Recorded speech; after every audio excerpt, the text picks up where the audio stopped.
is a world traveler. And as a matter of fact, tonight, he came all the way from New Orleans, Louisiana to be with us, right? Because he is a poetry lover and he is looking for a new home and he's thinking it might be us.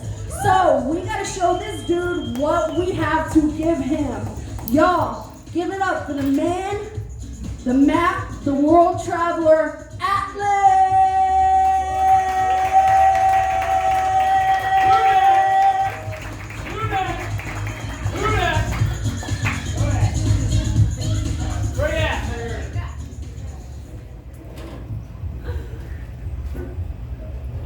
If you've ever seen the movie The Neverending Story, you'll understand this piece. It's called Nothing. You ever come across somebody who thinks they know everything? Maybe you went to school with them, you've worked for them, you've dated them, you're sitting next to them.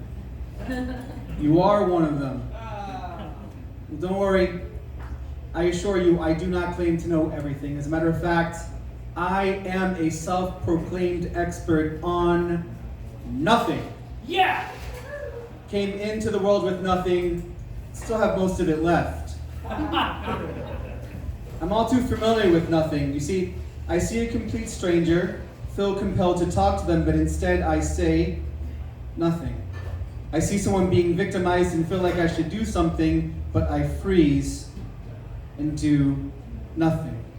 Knowing the worst thing you can do in any situation is nothing. And nothing keeps me up at night more than the sound of my conscience pleading, begging for a better tomorrow. I'm terrified. You see, my parents taught me to fear nothing, and it worked all too well. I think when it comes down to it, a lot of us are afraid. Afraid of the idea that we would come into this world and leave it with nothing left behind, nothing for others to remember us by. When it comes down to it, none of us want nothing, and yet when you look at how we spend our day and how we spend our dollars, we oftentimes choose nothing over anything at an alarming rate and expense. Tropical vacations promise for hundreds, if not thousands of dollars you can lay on the sand for days and do nothing.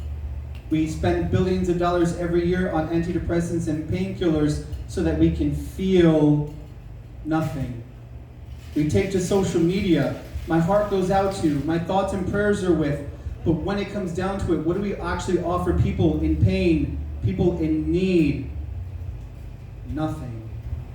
We drive on the highway at death-defying speeds, risking our lives and everyone else's. We pay for others to do what we are capable of doing ourselves. We shop at one massive store instead of several smaller stores, and we do this so we have as much time left in our day to do nothing. People who can't walk fantasize about dancing. People who can't hear fantasize about listening to beautiful music or exchanging meaningful words. People who can't see are left only to imagine a sunrise, a sunset, a star-filled sky. But what do we, those of us who can walk, can hear, can see, what do we fantasize about doing? Nothing. There was a time when they were burning books to keep people from reading. Now our libraries are empty, our bookstores closing. There was a time where you'd wait weeks for a beautiful handwritten letter, and now the postal services are closing because instead we bombard each other, replacing pen, paper, and emotions with text, tweets, and emojis. There was a time where you had to fight for the right to vote, and now candidates spend millions of dollars plaguing our televisions with ads, hoping we'll show up to the ballot. There was a time where you'd be killed for believing in any God. And now the only time people seem to pray, prisons, hospitals, casinos. Making quick deals when all they really want is another dollar and another day alive to spend it.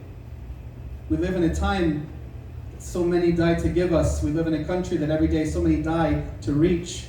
Because in this time, this hard-fought time of liberation, we spit on the graves of our ancestors, and we choose to do nothing. And I don't know about you. And I don't mean to say this because it's dramatic. It is truly a fear I have. How much longer can we continue to do nothing before there comes a point when there's nothing left that we can do? How much longer can you continue to aspire for nothing of yourself before that's all you leave behind? You see, the trick is nothing could work so beautifully if you just know how to use it. I'm going to get philosophical here, and I want you guys to follow me, all right? If you claim to be nothing, within that moment you are allowing the possibility to be anything. If you claim to know nothing, then the book that represents your life still has empty pages to be written by all of the world's beautiful knowledge and wisdom.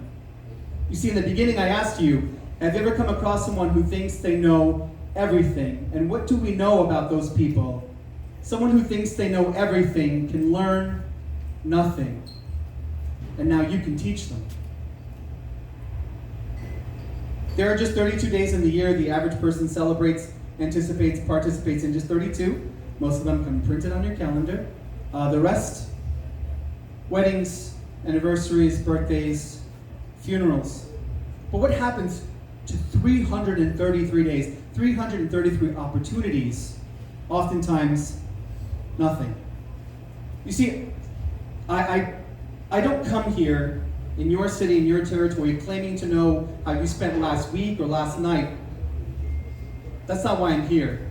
I'm here genuinely in hopes of influencing tomorrow with a simple reminder. Yesterday has nothing to do with tomorrow unless you want it to. You are not the accumulation of your yesterdays. You're the living potential of your tomorrows. You are everything you never said you couldn't be. So when I look out, I don't see 43 people, I see thousands. Your friends, your family, your neighbors, your coworkers, your classmates.